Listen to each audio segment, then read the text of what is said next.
कभी घटिया कमेंट करेंगे, फिर बेबुनियाद इल्जाम लगाएंगे। इनको अच्छा नहीं लगता। एक महिला वो राज्य चला रही है दिल्ली जैसा, रोज इतने काम कर रही है, ये तकलीफ है मुझे इस बात। ನಮಸ್ಕಾರ, ನಾನು ನಿಮ್ಮ ಭಾಗ್ಯನಾರಾಯಣ ಬೊಗ್ಗವರಪು. ನೀವು ನೋಡ್ತಾ ಇದ್ದೀರಿ ಸುದ್ದಿ ಸರ್ಕಲ್. ದೆಹಲಿಯ ಮುಖ್ಯಮಂತ್ರಿ ರೇಖಾ ಗುಪ್ತಾ ಅವರು ಸದನದ ಒಳಗೆ, ಅಸೆಂಬ್ಲಿ ಒಳಗೆ ಆಲ್ಮೋಸ್ಟ್ ಕಣ್ಣೀರು ಹಾಕಿದ್ದಾರೆ, ಗೋಳಾಡಿದ್ದಾರೆ. ಏನಂದ್ರೆ ನನ್ನನ್ನ ಟ್ರೋಲ್ ಮಾಡ್ತಿದ್ದಾರೆ ನನ್ನ ಮಾತುಗಳು, ಬಾಯಿ ತಪ್ಪಿ ಬರುವಂತಹ ಪದಗಳು, ಬಾಯಿ ತಪ್ಪಿ ಬರುವಂತಹ ವಿಚಾರಗಳನ್ನ ಇಟ್ಕೊಂಡು ನನ್ನನ್ನು ಕೆಟ್ಟ ಕೊಳಕ ಟ್ರೋಲ್ ಮಾಡ್ತಿದ್ದಾರೆ. ಯಾಕಂದ್ರೆ ನಾನೊಬ್ಬ ಮಹಿಳೆಯಾಗಿ ಇಷ್ಟು ಸಾಧನೆ ಮಾಡಿರೋದು, ಇಷ್ಟು ದೊಡ್ಡ ರಾಜ್ಯವನ್ನ ಮುನ್ನಡೆಸ್ತಾ ಇರೋದು ಕೆಲವರಿಗೆ ಸಹಿಸ್ಕೊಳ್ಳೋಕಾಗ್ತಿಲ್ಲ ಅನ್ನುವಂತಹ ಡೈಲಾಗುಗಳನ್ನ ಹೇಳ್ತಾ ಭಾವನಾತ್ಮಕವಾದಂತಹ ಒಂದು ಎಕ್ಸ್ಪ್ರೆಷನ್ಗಳನ್ನ ಕೊಟ್ಟರು. ಸೇಮ್ ಲೈಕ್ ನರೇಂದ್ರ ಮೋದಿ ಅವರು ದೇಶದ ಜನರನ್ನ ಹೇಗೆ ಮರಳು ಮಾಡೋದಕ್ಕೆ ಕಣ್ಣೀರು ಹಾಕೋದು, ಮಧ್ಯೆ ನೀರು ಕುಡಿಯೋದು, ನಿಟ್ಟುಸಿರು ಬಿಡೋದು, ಏನೇನೋ ಮಾಡ್ತಾರಲ್ಲ, ನಮ್ಮ ತಾಯಿಗೆ ಅವಮಾನ ಮಾಡಿಬಿಟ್ರು, ಅವಾಚ್ಯ ಶಬ್ದಗಳನ್ನು ಬಳಸ್ಬಿಟ್ರು ಅಂತೆಲ್ಲ ಮಾಡ್ತಾರಲ್ಲ ಮೋದಿ. ಆಮೇಲೆ ಅಂಬೇಡ್ಕರ್ ನೆನ್ಸ್ಕೊಂಡಾಗ ಭಾವನಾತ್ಮಕವಾಗಿ ಮಾತಾಡೋದು, ಸಂವಿಧಾನ ನೆನ್ಸ್ಕೊಂಡು ಕಣ್ಣೀರು ಹಾಕೋದು, ಇನ್ನೇನೇನೋ ನೆನ್ಸ್ಕೊಂಡು ಕಣ್ಣೀರು ಹಾಕೋದು, ಅದೆಲ್ಲ ನರೇಂದ್ರ ಮೋದಿ ಅವರು. ಅವರ ಶಿಷ್ಯರಲ್ವಾ ಇವರೆಲ್ಲ? ನರೇಂದ್ರ ಮೋದಿಯಿಂದ ಹ್ಯಾಂಡ್ ಪಿಕ್ಡ್ ಇವರೆಲ್ಲ. ಮಧ್ಯಪ್ರದೇಶದ ಮುಖ್ಯಮಂತ್ರಿ ಆಗಿರಬಹುದು, ರಾಜಸ್ಥಾನದ ಮುಖ್ಯಮಂತ್ರಿ ಆಗಿರಬಹುದು, ದೆಹಲಿ ಮುಖ್ಯಮಂತ್ರಿ ಆಗಿರ್ಬೋದು. ಅವರು ಯಾರು ಅಂತಲೇ ಗೊತ್ತಿರ್ಲಿಲ್ಲ. ಮುಖ್ಯಮಂತ್ರಿ ಅಂತ ಅನೌನ್ಸ್ ಆದಾಗ ಯಾರು ಅಂತಲೇ ಗೊತ್ತಿರ್ಲಿಲ್ಲ. ನರೇಂದ್ರ ಮೋದಿ ಅವರೇ ಅನೌನ್ಸ್ ಮಾಡಿದ್ದು. ನರೇಂದ್ರ ಮೋದಿ ಮತ್ತು ಅಮಿತ್ ಶಾ ಅವ್ರದೇ ಗುಜರಾತ್ ಅಲ್ಲ, ಇದೆಲ್ಲ ಕತೆ. ದಿಢೀರಂತ ಯಾರು ಅವರಿಗೆ ವಿನೀತರಾಗಿರ್ತಾರೋ ಅಥವಾ ಅವರಿಂದ ಇವರ ಸೀಟಿಗೆ ತೊಂದರೆ ಆಗದೇ ಇರುವಂತಹ ವ್ಯಕ್ತಿಗಳಂತಂದು ಹಾಕ್ಬಿಡೋದು. ಪಕ್ಷ ಹಾಳಾಗೋಗ್ಲಿ, ರಾಜ್ಯ ಹಾಳಾಗೋಗ್ಲಿ, ದೇಶ ಹಾಳಾಗೋಗ್ಲಿ, ಸೊ ವಾಟ್, ಇವರಿಬ್ಬರು ಭದ್ರವಾಗಿ ಕೂತಿರ್ಬೇಕು, ಮೋದಿ ಮತ್ತು ಅಮಿತ್ ಶಾ. ಹಾಗಾಗಿ ಅಂತವರನ್ನು ಹುಡ್ಕೊಂಡು ಬರ್ತಾರೆ. ಅಂತವರಲ್ಲೇ ಒಬ್ರು ರೇಖಾ ಗುಪ್ತಾ. ಅವರೀಗ ಆ ರೀತಿ ಕಣ್ಣೀರು घटिया कमेंट करेंगे, फिर बेबुनियाद इल्जाम लगाएंगे। इनको अच्छा नहीं लगता। एक महिला वो राज्य चला रही है दिल्ली जैसा, रोज इतने काम कर रही है, ये तकलीफ है मुझे इस बात। ಹಾಗಾದ್ರೆ ಅವರು ಕಣ್ಣೀರು ಆ ರೀತಿ ಟ್ರೋಲ್ ಮಾಡೋದು ಸರಿನಾ ಮುಖ್ಯಮಂತ್ರಿನ ಅಂದ್ರೆ ತಪ್ಪೇನೆ. ಆದ್ರೆ ಯಾವತ್ತೋ ಒಂದು ದಿನ ಆದಾಗ ಟ್ರೋಲ್ ಮಾಡಿದ್ರೆ ತಪ್ಪಾಗುತ್ತೆ. ಆದ್ರೆ ನೀವು ದಿನ ಬೆಳಗಾದ್ರೆ ಬಾಯಿ ಬಿಟ್ಟಾಗೆಲ್ಲ ಅಸಂಬದ್ಧವಾಗಿ ಮಾತಾಡ್ತಿದ್ರೆ, ಬಾಯಿ ಬಿಟ್ಟಾಗೆಲ್ಲ ಅಸಂಬದ್ಧ. ಏನು ಅದು? ನಿಮಗೆ ಕಾಮನ್ ಸೆನ್ಸ್ ಇದ್ದವ್ರು ಯಾರು ಮಾತಾಡಲ್ಲ. ಆ ರೀತಿ ಮಾತಾಡ್ತಿದ್ರೆ ಟ್ರೋಲ್ ಮಾಡಿದ್ರೆ ಇನ್ನೇನ್ ಮಾಡ್ತಾರೆ? ಅವ್ರದ್ದು ಒಂದಷ್ಟು ಎಕ್ಸಾಂಪಲ್ಗಳು ಹೇಳ್ತೀನಿ. ರೇಖಾ ಗುಪ್ತಾ ಅವರ ಏನು ನೋಬೆಲ್ ಬ್ರೈನ್ ನಲ್ಲಿ ಯಾವ ರೀತಿ ವಿಚಾರಗಳಿದಾವೆ, ಅವುಗಳನ್ನ ಯಾವ ರೀತಿ ಹೇಳ್ತಾರೆ, ಸತ್ಯ ಏನು, ಅದರ ಅವ್ರು ಹೇಳೋದು ಏನು ಅನ್ನೋದು. ಇತ್ತೀಚೆಗೆ ಅವ್ರಿಗೆ ಆಕ್ಚುಲಿ ಲೇಟೆಸ್ಟ್ ಆಗಿ ಜಾಸ್ತಿ ಟ್ರೋಲ್ ಆಗಿದ್ದು ಏನು ಅಂದ್ರೆ, ಭಗತ್ ಸಿಂಗು, ಸುಖದೇವ್ ಮತ್ತು ರಾಜ್ಗುರು 3 ಜನರನ್ನ ಬ್ರಿಟಿಷರು ನೇಣಿಗಾಕಿದ್ದು ನಿಮ್ಗೆ ಗೊತ್ತಿದೆ. ಆ ಕೇಸ್ ಏನು ಅನ್ನೋದು ನಿಮ್ಗೆ ಗೊತ್ತಿದೆ. ಅಸೆಂಬ್ಲಿಯಲ್ಲಿ ಬಾಂಬ್ ಸ್ಫೋಟ ಮಾಡ್ತಾರೆ. ಅವ್ರು ಕೊಲ್ಲೋ ಉದ್ದೇಶ ಇರಲಿಲ್ಲ. ಕಿವುಡರಿಗೆ ಕೇಳಿಸ್ಬೇಕು ಅಂದ್ರೆ ದೊಡ್ಡ ಧಮಾಕ ಮಾಡಬೇಕು, ಶಬ್ದ ಮಾಡಬೇಕು, ಆ ಕಾರಣಕ್ಕೆ ಮಾಡಿದೀವಿ ಅಂತ ಕೋರ್ಟಲ್ಲಿ ಅವ್ರು ವಾದ ಮಾಡ್ಕೊಂಡ್ರು.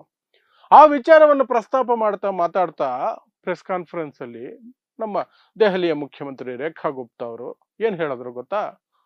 ಕಿವುಡು ಕಾಂಗ್ರೆಸ್ ಸರ್ಕಾರಕ್ಕೆ ಕೇಳಿಸುವಂತೆ ಮಾಡೋದಕ್ಕೆ ಭಗತ್ ಸಿಂಗ್, ರಾಜ್ಗುರು, ಸುಖದೇವ್ 3 ಜನ ಅಸೆಂಬ್ಲಿಯಲ್ಲಿ ಬಾಂಬ್ ಸ್ಫೋಟ ಮಾಡಿದ್ರು ಅಂತ ಹೇಳ್ಬಿಟ್ರು. ಕಾಂಗ್ರೆಸ್ಗೆ ಬುದ್ಧಿ ಕಲ್ಸಕ್ಕಂತೆ, ಕಾಂಗ್ರೆಸ್ ಕೇಳಂಗ್ ಮಾಡಕ್ಕಂತೆ. ಅವಾಗ ಕಾಂಗ್ರೆಸ್ ಸರ್ಕಾರ ಇತ್ತಂತೆ. ಯಾವಾಗ? ಭಗತ್ ಸಿಂಗ್ ಇದ್ದಾಗ. ಭಗತ್ ಸಿಂಗು, ಸುಖದೇವ್, ರಾಜ್ಗುರು ಅವರು ಬಾಂಬ್ ಹಾಕಿದಾಗ ಕಾಂಗ್ರೆಸ್ ಸರ್ಕಾರ ಇತ್ತಂತೆ. ಅದರ ವಿರುದ್ಧ ಅಸಮಾಧಾನಕ್ಕೆ ಅವ್ರು ಆ ಕೆಲಸ ಮಾಡಿದ್ರಂತೆ. ಟ್ರೋಲ್ ಆಗದೆ ಇನ್ನೇನಾಗತ್ತೆ? ಅಷ್ಟು ಹಿಸ್ಟ್ರಿ ನಾಲೆಜ್ ಇಲ್ಲ ಅಂದ್ರೆ. ದಿನ ಬೆಳಗಾದ್ರೆ ಹಸುವಿನ ಹೆಸರಿನಲ್ಲಿ, ಧರ್ಮದ ಹೆಸರಿನಲ್ಲಿ ದ್ವೇಷ ಭಾಷಣಗಳನ್ನ ಬಿತ್ಕೊಂಡು, ಆ ದ್ವೇಷ ಭಾಷಣಗಳಿಗೆ ಲಾಜಿಕ್ ಬೇಕಾಗಿಲ್ಲ, ಹಿಸ್ಟ್ರಿ ಬೇಕಾಗಿಲ್ಲ, ಸತ್ಯ ಬೇಕಾಗಿಲ್ಲ. ಅದೇ ರೀತಿ ಬೇರೆ ವಿಚಾರಗಳನ್ನು ಮಾತಾಡಿದ್ರೆ ಹಿಂಗೆ ಆಗುತ್ತೆ, ಟ್ರೋಲ್ ಆಗೇ ಆಗುತ್ತೆ. ಅದೊಂದೇನಾ? ಅದೊಂದಕ್ಕೆ ಟ್ರೋಲ್ ಮಾಡಿಬಿಟ್ರ? ಇಲ್ಲ, ಇನ್ನೊಂದಷ್ಟು ಸುಮಾರು ವಿಚಾರಗಳಿದೆ. ದೆಹಲಿಯಲ್ಲಿ ವಾಯು ಮಾಲಿನ್ಯದ ಪರಿಸ್ಥಿತಿ ನಿಮಗೆ ಗೊತ್ತೇ ಇದೆ. ಅದರ ಬಗ್ಗೆ ಮಾತಾಡ್ತಿರ್ಬೇಕಾದ್ರೆ AQI, ಏರ್ ಕ್ವಾಲಿಟಿ ಇಂಡೆಕ್ಸ್, ಅದ್ರ ಬಗ್ಗೆ ಏನ್ ಚಕಾರನೂ ಗೊತ್ತಿಲ್ಲ ಮೇಡಮ್ಗೆ, ಏನೂ ಗೊತ್ತಿಲ್ಲ. AQನ ಒಂದ್ಸಲ IQ ಅಂದ್ಬಿಟ್ರು, ಆಮೇಲೆ AIQ ಅಂದ್ಬಿಟ್ರು, ಆಮೇಲೆ ಸರಿತಿದ್ಕೊಂಡು AQI ಅಂತ ಸುಮಾರು ಹೊತ್ತಾದ್ಮೇಲೆ ಹೇಳಿದ್ರು. ಆದ್ರೆ ಅದ್ರ ಜೊತೆಗೆ ಹೇಳಿದ್ರು AQI ಟೆಂಪರೇಚರ್ ಇದೆಯಲ್ಲ ಅಂದ್ಬಿಟ್ರು. AQIಗೂ ಟೆಂಪರೇಚರ್ಗೂ ಸಂಬಂಧನೇ ಇಲ್ಲ. ಟೆಂಪರೇಚರ್ ಉಷ್ಣಾಂಶ ಬೇರೆ, ಮಾಲಿನ್ಯ ಬೇರೆ. ಮಾಲಿನ್ಯವನ್ನ ಯಾವ ರೀತಿಯಾಗಿ ಅಂಕಿಗಳಲ್ಲಿ ತೋರಿಸಲಾಗುತ್ತೋ ಅದನ್ನ AQ ಅಂತ ಕರೀತಾರೆ. ಟೆಂಪರೇಚರ್ ಬೇರೆ ಡಿಗ್ರಿ ಲೆಕ್ಕದಲ್ಲಿ ತೋರಿಸ್ತಾರೆ, ಅದು ಬೇರೆ ಇದು ಬೇರೆ.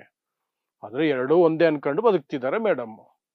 ಅವರು ದೆಹಲಿಯ ಮುಖ್ಯಮಂತ್ರಿ, ಅದಕ್ಕಾಗಿ ಟ್ರೋಲ್ ಆಗ್ತಿದೆ.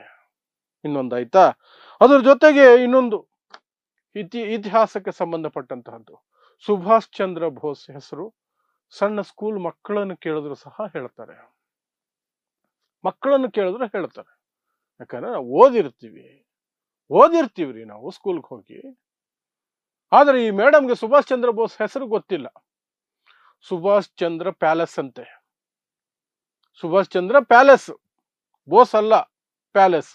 ಅದೇನಾಗಿರುತ್ತೆ ಅಂದ್ರೆ ಅಲ್ಲಿರೋ ಅಧಿಕಾರಿಗಳು ಬರ್ಕೊಟ್ಟಿರ್ತಾರೆ. ಆ ಬರ್ಕೊಟ್ಟಿರೋದನ್ನು ಸಹ ಸರಿಯಾಗಿ ಓದೋಕೆ ಬರದೇ ಇರುವಂತಹ ಪರಿಸ್ಥಿತಿಯವರು ಅಂತಹ ಅಧಿಕಾರಕ್ಕೆ ಬಂದ್ಬಿಟ್ರೆ ಇದೇ ಗತಿನೇ ಆಗೋದು. ಸರಿ, ನಮಗೆ ಓದೋಕೆ ಬರಲ್ಲ, ಅದು ಬರಲ್ಲ ಅನ್ನೋದ್ರ ಕಾಮನ್ ಸೆನ್ಸ್ ಆದ್ರೂ ಇರ್ಬೇಕಲ್ಲ. ಸುಭಾಷ್ ಚಂದ್ರ ಬೋಸ್ ಹೆಸರು ಇಡೀ ದೇಶದಲ್ಲಿ ಎಲ್ರಿಗೂ ಗೊತ್ತಿರೋ ವಿಚಾರ. ಆ ಹೆಸರನ್ನ ಸರಿಯಾಗಿ ಹೇಳೋದಕ್ಕೆ ಬರಲ್ಲ ಅಂದ್ಮೇಲೆ ಸುಭಾಷ್ ಚಂದ್ರ ಪ್ಯಾಲೇಸ್ ಅಂತೀರಿ ನೀವು ಅಂದ್ಮೇಲೆ ಟ್ರೋಲ್ ಮಾಡದೆ ಇರ್ತಾರ ಜನ? ಈಗ ಅದಕ್ಕೆ ಇಂತಹ ವಿಚಾರಗಳೆಲ್ಲ ಇಷ್ಟೇ ಅಲ್ಲ, ಸುಮಾರಿದಾವೆ. ನರೇಂದ್ರ ಮೋದಿ ಅವರನ್ನು ಮೀರಿಸಬೇಕು ಅಂತ ಈ ಮೇಡಮ್ ಓಡಾಡ್ತಿರೋದು. ಡೊನಾಲ್ಡ್ ಟ್ರಂಪ್ ಅನ್ನುವಂಥದ್ರಿಂದ ಹಿಡಿದು ಲೌಡೇನ ಭೋಜ್ಯಂ ಏನೇನೋ ಇದೆಯಲ್ಲ ನರೇಂದ್ರ ಮೋದಿ ಅವ್ರದ್ದು, ಬಾಯಿಗೆ ಬಂದಂಗೆ ಹೇಳೋದು. ನನಗೆ ಓಟ್ ಹಾಕಿಸ್ಕೊಳ್ಳೋದು ಗೊತ್ತಿದೆ ರೀ, ಧರ್ಮದ್ವೇಷ ಬಿತ್ತೀನಿ, ಓಟ್ ಹಾಕಿಸ್ಕೊಳ್ತೀನಿ. ಇವೆಲ್ಲ ಏನಾದ್ರೇನು, ಹಿಸ್ಟ್ರಿನ ನಾನು ಸುಳ್ಳಾದ್ರೂ ಹೇಳ್ತೀನಿ, ಕಟ್ಟುಕತೆನಾದ್ರೂ ಕಟ್ತೀನಿ. ಆ ಧೈರ್ಯ ನರೇಂದ್ರ ಮೋದಿಗೆ. ಆ ಧೈರ್ಯದಲ್ಲಿ ಇವರು ಪ್ರಧಾನಿ ಆಗಬೇಕು ಅಂತ ಆಸೆ ಇರುತ್ತಲ್ಲ, ಸೊ ನಮ್ಮ ಮೋದಿ ಅವರನ್ನೇ ಫಾಲೋ ಮಾಡೋಣ, ಅದೇ ರೀತಿ ಏನಾದ್ರೂ ಒಂದು ಮಾಡೋಣ ಅಂತ ಮಾಡಕ್ ಹೋಗಿ ಇದೆಲ್ಲ ಮಾಡ್ತಿರೋದು. ಇದರ ನಡುವೆ ಟ್ರೋಲ್ ಮಾಡ್ಬಿಟ್ರು ಅಂತ ಅಸೆಂಬ್ಲಿಯಲ್ಲಿ ನಿಂತ್ಕೊಂಡು ಅಲ್ಲಿ ವಿಮೆನ್ ಕಾರ್ಡ್, ನಾನು ಮಹಿಳೆ ಹಾಗಾಗಿ ಟ್ರೋಲ್ ಮಾಡ್ತಿದ್ದಾರೆ, ನನ್ನ ಸಾಧನೆಯನ್ನ ಸಹಿಸ್ಕೊಳಕ್ ಆಗ್ತಿಲ್ಲ. ಕಟ್ಟುಕತೆಗಳು. ನೀವು ಸರಿಯಾಗಿ ಮಾತಾಡಿದ್ರೆ ಟ್ರೋಲ್ ಯಾಕೆ ಹಾಕ್ತೀರಿ? ಇದಕ್ಕೂ ಮಹಿಳೆ ಅನ್ನೋದಕ್ಕೂ ಏನ್ ಸಂಬಂಧ? ಆದ್ರೆ ಇಲ್ಲ, ನಾವ್ ಹಿಂಗೆ, ನಮ್ಮ ರಾಜಕಾರಣನೇ ಹಿಂಗೆ, ನಮ್ಮ ಕೆಟ್ಟ ಕೊಳಕ ರಾಜಕಾರಣ ಇರೋದೇ ಹಿಂಗೆ ಅಂತ ಬಿಜೆಪಿಯವ್ರ ಲೆಕ್ಕಾಚಾರ. ಸೊ ಇದಿಷ್ಟು ರೇಖಾ ಗುಪ್ತಾ ಅವರು ದೆಹಲಿಯ ಮುಖ್ಯಮಂತ್ರಿ ಸದನದಲ್ಲಿ ನಿಂತ್ಕೊಂಡು ಆಲ್ಮೋಸ್ಟ್ ಕಣ್ಣೀರು ಹಾಕಿ ಮಾತಾಡಿದಂತಹ, ಗೋಳಾಡಿದಂತಹ ವಿಚಾರದ ಹಿನ್ನೆಲೆ ಮತ್ತು ಏನೇನು ಆಗ್ತಿದೆ ಅನ್ನೋ ವಿಚಾರಗಳು. ಸೊ ಇಂತಹದ್ದೇ ವಿಶೇಷ ಸುದ್ದಿಗಳಿಗಾಗಿ ನೋಡ್ತಾ ಇರಿ ಸುದ್ದಿ ಸರ್ಕಲ್. ನಾನು ನಿಮ್ಮ ಭಾಗ್ಯನಾರಾಯಣ ಬೊಗ್ಗವರಪೋ.